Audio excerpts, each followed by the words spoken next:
하지만 인터넷에는 그렇게 남겨진 것들이 끊임없이 이어져 갑니다. 이거는 새로 요새 막 많이 사용되는 표현인데 인터넷 연자제라고도 부릅니다. 이미 앞에 업보의 결과를 받았습니다. 뭐 학교 폭력이 됐던 뭐 요새는 뭐 연예인들 마약 사건이나 다양한 것들이 있는데 그렇게 해서 처벌을 받고 났는데 한 10여 년 전 뒤쯤에 비슷한 사건이 또 생기면 우리 어떻게 하죠? 일단 뉴스를 검색하죠. 맞아, 옛날에 그 가수도 그래서 요새 어떻게 지내나 하고 찾아봐요. 이게 연자제인 겁니다. 풀려날 수가 없죠. 끝나지 않는 인과응보로 계속 남습니다. 그리고 이 과보를 받는 사람은 유명인이나 정치인만이 아니라 그냥 단순히 무언가를 말하고 싶은 대상들이기 때문에 우리가 될 수 있는 것이고 저 역시도 될 수 있는 것입니다. 저 역시도 뭐 신문에 막 악플도 달리고 합니다.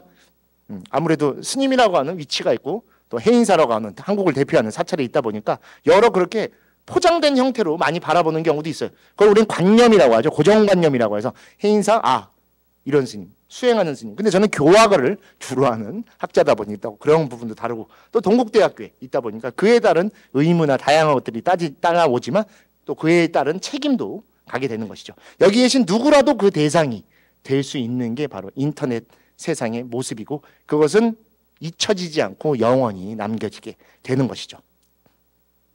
자, 그렇다면 이런 것들을 어떻게 우리가 앞으로 극복해야 되고 지혜롭게 대처해야 할 수 있습니까?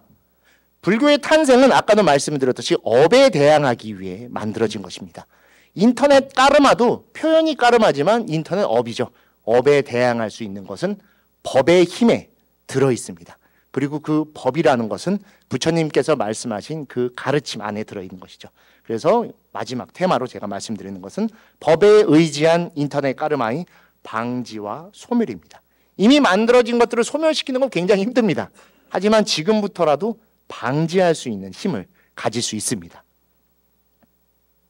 법구경이라고 하죠. 우리 남마바다라고 하는 것에 나와 있는 겁니다. 부처님께서 말씀하신 내용입니다.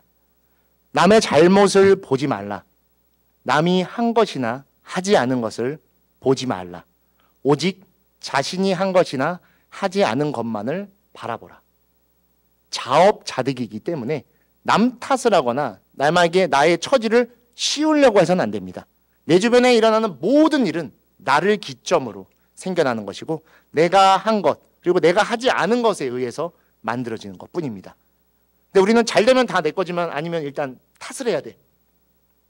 근데 여러분들은 오히려 덕분에 살아가셔야 됩니다. 그러한 탓으로 사지 마시고 누구 덕분에 살아가는 삶을 사시면 보다 베풀 것이 많아질 겁니다. 저 역시도 지금 여러분들 덕분에 이 자리에 있을 수 있는 것이고 홍창성 교수님 네 분을 알았던 덕분에 그 인연이 이렇게 이어질 수 있었던 것이죠. 근데 하지만 우리는 탓을 하기 바빠요. 그래야 나는 공정하다라고 생각하고 나는 괜찮다라고 표현하기 때문이죠. 불교에는 그런 것은 존재하지 않습니다.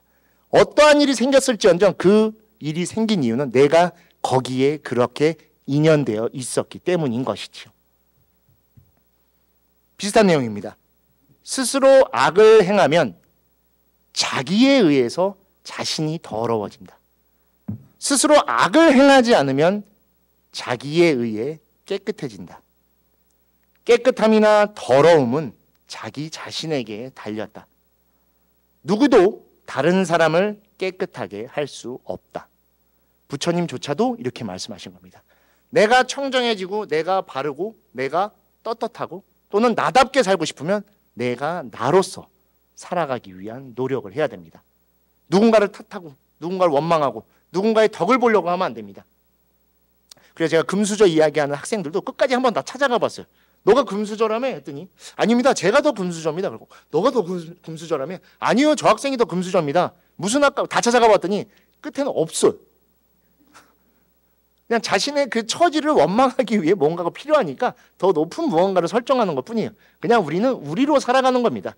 우리는 이미 우리로서 완벽합니다. 우리로서 존귀하고 우리로서 충분히 대단합니다. 근데 계속 비교하려고 하고 사회적 틀에 나를 넣어야지 맞다라고 생각되는데 그렇지 않습니다. 우리는 우리 업대로 살고 있어요. 그 업이 우리를 보여주고 있고 다만 그 업을 이제부터 벗어나기 위해서는 법대로 살기 위한 노력을 하면 변화될 겁니다. 그렇지 않고 원망하고 살아간다면 다시 더 깊게 업대로 살아가시게 될 겁니다. 비슷한 얘기죠. 스스로 자신을 경책하라. 스스로 자신을 성찰하라. 스스로를 지키고 바른 생각을 지닌다면 수행자여 그대는 행복하게 살아갈 것이다. 내가 나를 컨트롤할 수 있고 내가 나를 주체적으로 이끌어갈 수 있다면 우리는 그걸로 행복한 겁니다.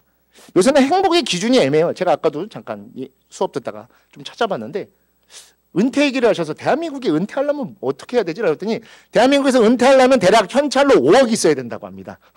기준이 뭔지 모르겠어요. 그죠? 5억이 없으면 은퇴를 못하는 건지 뭔가 이렇게 기준들이 있더라고요. 보면은 대한민국 평균 뭐 연봉이나 뭐 그런 것도 있는 것 같이 우리는 그런 것들을 좀 많이 점차 쫓는 것 같습니다. 너무 바쁘게 살았고 격변기들을 거치다 보니까 뭔가 그 틀이 있어야 되는데 근데 오히려 지금 젊은 세대들은 조금 더 바뀌어 있죠. 우리 MZ라고 하는 세대들은 제가 좋아하는 표현 중에 소확행이라고 있어요. 제가 일본에서 공부했었는데 무라카미 하루키라고 하는 작가가 만든 표현입니다. 소소하지만 확실한 행복. 그냥 오늘 저녁에 돌아가시는 길에 종로까지 모처럼 나오셨으니까 맛있는 거 파는 데가 많습니다. 좋은 음식 사서 사랑하는 가족이나 사랑하는 연인이나 사랑하는 친구와 그렇게 맛있는 식사를 하면 여러분 오늘 하루 세상에서 제일 행복한 분입니다. 그건 너구와 비교할 수가 없는 겁니다. 어떻게 뭐 측량할 수도 없이 그냥 그렇게 웃고 행복하게 오늘 하루의 업을 마감하시는 법대로 사는 모습이 되는 것이죠. 돌아가는 길에 길이 조금 많이 막힐 겁니다. 화내지 마십시오. 업 짓습니다. 즐거운 마음으로 법 짓는다는 생각으로 가시면 조금 더 좋을 겁니다. 업을 법으로 바꾸려고 하는 노력이 반드시 따라야지만 됩니다. 근데 우리는 이 법과 업을 계속 끊임없이 측량합니다. 왜? 우리는 그렇게 태어났다라고 생각하는 것이죠. 부처님의 제자 중에 신분이 천한 신분으로 출가하신 제자분이 계셨습니다. 근데 이분은 부처님의 가르침만큼은 가장 열정적으로 믿었고 누구보다 열심히 수행을 했는데 그 수행하는 모습에 항상 칭찬을 들으니까 다른 제자들이 시기 질투를 하면서 그 제자에게 너는 어차피 수행을 해도 신분이 낮아서 깨달을 수가 없어. 부처님 봐봐. 부처님도 크샤트리아셔. 높은 계급의 성스러운 몸을 받고 태어난 분이시야. 너 같은 애가 어떻게 깨달을 수 있냐? 라고 해서 상처를 받았어요. 그럼에도 불구하고 끊임없이 열심히 수행했습니다. 근데도 계속 그 말이 귀에 맴돌아서 결국에는 부처님이 오히려 부처님에게 방해가 될 거라는 생각 때문에 떠나기 직전에 부처님께 고민을 털어요. 부처님, 제가 부처님께서 말씀하신 법을 누구보다 믿고 저를 바꾸기 위한 끊임없는 수행을 해나가고 있습니다. 하지만 제 신분이 너무 낮다 보니까 깨달을 수 없을 것 같고 오히려 부처님에게 낮은 신분의 제자가 있는 게 부처님을 해할까 봐 염려되어 떠나려고 합니다. 그럴 때 부처님께서 말씀하신 내용입니다. 태어남에 의해 천한 사람이 되는 것이 아니다. 태어남에 의해 깨달은 바라문이 되는 것이 아니다. 지금 너의 그 행위에 의해 천한 사람이 되고 행위에 의해 바라문이 된다. 이건 법정 스님의 번역입니다. 원래 번역은 생에 의해 천한 사람이 되는 것이 아니고 행에 의해 천한 사람이 되는 것이 아니다. 그래서 생과 행으로 구분되어 있습니다. 우린 지나치게 생에 의지하고 있습니다. 여러분, 생은 결정되어 있는 겁니다. 행은 변화하는 것입니다. 아까 수행이라고 표현을 홍창동 교수님께서 말씀하셨는데 우리는 행을 닦는 사람들입니다. 마음이 중시되어 있지만 불교는 수행입니다. 수심이 아니죠. 불교의 행은 그리고 뜻하는 바가 있습니다. 삼스카라라고 해서 잠재적 의식에 대한 개발입니다. 아직 나와 있지 않은 것을 닦는 겁니다. 여러분들이 지금 해온 그 무언가도 표면적으로 드러나 있는 것이지 그 안에 무엇이 들어있고 어떻게 변화하는지는 누구도 알 수 없습니다. 여러분이 지금 그 행을 어떻게 닦냐에 따라 수행이 될 것이고 그 수행이 나를 변화시키는 힘이 되어줄 것입니다. 영화 중에 리틀 붓다라고 있습니다. 혹시 보시는 분 계신지 모르겠지만 진짜 명작입니다. 오늘이 일요일이죠. 옛날엔 주말의 명화라고 있었었는데 일요일에 오늘 저녁에 가서 한번 보셔도 진짜 재밌을 겁니다. 거기에 부처님이 고행을 포기하고 설산에서 내려와서 이 내란자라 관과에서 목욕을 하시는 장면이 등장합니다. 그때 5비구가 나타나서 부처님께 이제 험담을 하고 떠나려고 합니다. 그럴 때 부처님께서 그 영어로 표현되어 있는 거예요. 고행이 수행이 아니다. 고정되어 있는 걸 쫓는 것이 수행이 아니다. 법은 change, 변하다라고 그 영어의 번역에 그렇게 등장을 합니다. 그렇게 해서 마지막에 파순을 만나고 극복하시는 장면이 나오는데 파순을 등장하는 장면이 제가 여러 불교 경전을 보고 공부를 했었을 때도 그 리틀 붓다만큼 잘 표현되어 있는 게 없어요. 앞에 물웅덩이가 고여져 있고 햇살이 떠오를 때 부처님이 비춰진 모습에서 파순이 똑같은 형태로 일어나서 부처님과 마주 봅니다. 그리고 부처님께서 그 마왕 파순을 표현하시는 단어가 있습니다. 데빌이나 마라, 파순이라고 부르지 않고 아키텍처, 건축, 집을 짓는 자라고 표현이 되어 있죠. 영어로 파순을 표현할 때 아키텍처라고 합니다. 건축, 갖춰진 형태라고 하는 것이죠. 왜? 우리는 갖춰진 것에 의지하고 갖춰진 것을 추구하기 때문이죠. 불교에 갖춰진 것은 존재하지 않습니다. 갖춰져 있기 때문에 떠나는 걸 무서워합니다. 그래서 변화를 두려워하는 것이죠. 과감하게 그것을 포기하시고 마왕 파순으로부터 벗어나십니다. 파순은 다른 곳에 있지 않습니다, 여러분. 바로 지금 내 모습에 타협하라고 하는 내 모습입니다. 타협하지 마십시오. 그리고 당연하게 생각하지 마십시오. 우리의 삶에 타협될 것과 당연한 것은 없습니다. 어차피 우리는 다 죽습니다. 답은 정해져 있어요. 그 답 속에서 우리는 스스로를 발견하고 스스로가 가장 원하는 행복한 삶을 살아야 됩니다. 5억이 은퇴자금이라 하더라도 5억이 없어도 행복하게 살 수 있습니다.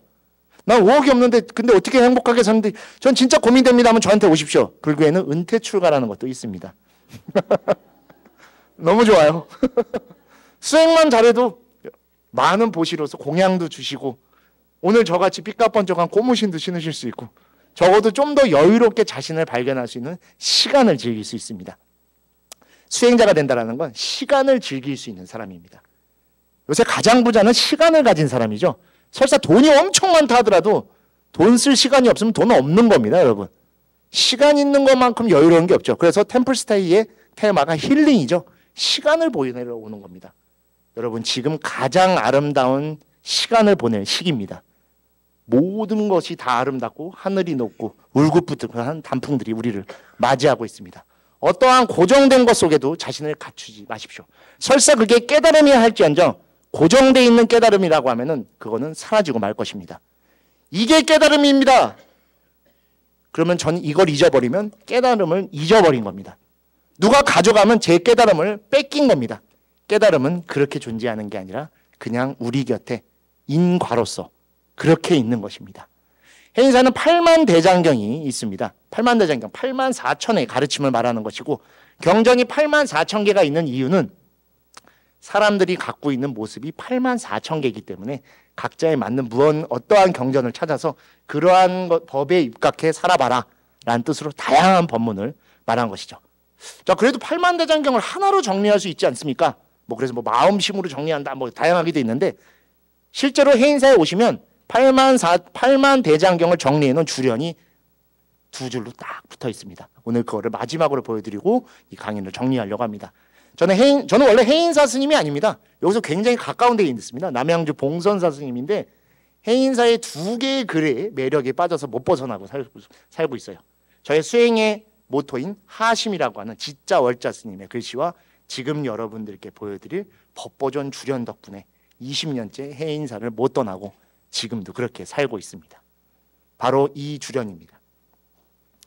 원각 도량 하처 현금생사 즉시. 원각 도량 하처, 원각 깨달음. 너희들이 그토록 원하고 그토록 갖고 싶어하는 그 깨달음과 혹은 그 깨달음의 자리라는 것이 어디에 있느냐? 현금생사 즉시. 지금 이 순간 삶과 죽음만이 있다. 오늘을 여러분 설사 살았다 할지언정 내 삶을 살지 않았으면 살았어도 죽은 겁니다. 설령 죽었다 할지언정 내 삶이 누군가에게 이어져 있다라고 하면 죽어서도 사는 것이죠. 오늘 우리는 그렇게 살아가고 있는 겁니다. 오늘을 살 때 그 자리가 깨달은 자리고 막연히 가야산 정상 어딘가 인왕산 중간 문턱 어딘가에 깨달음의 관문이 있는 것이 아닙니다. 잡을 수도 없고 들어갈 수도 없고 맛볼 수도 없고 표현할 수도 없습니다. 그냥 사는 그 자체가 깨달음이고 그 속의 깨달음이 여러분들의 행복일 것입니다. 내가 행복할 때 세상이 행복하듯 내가 부처일 때 내 옆에 있는 사람이 관세음보살이고 부처인 것을 바로 알아볼 수 있게 될 것입니다.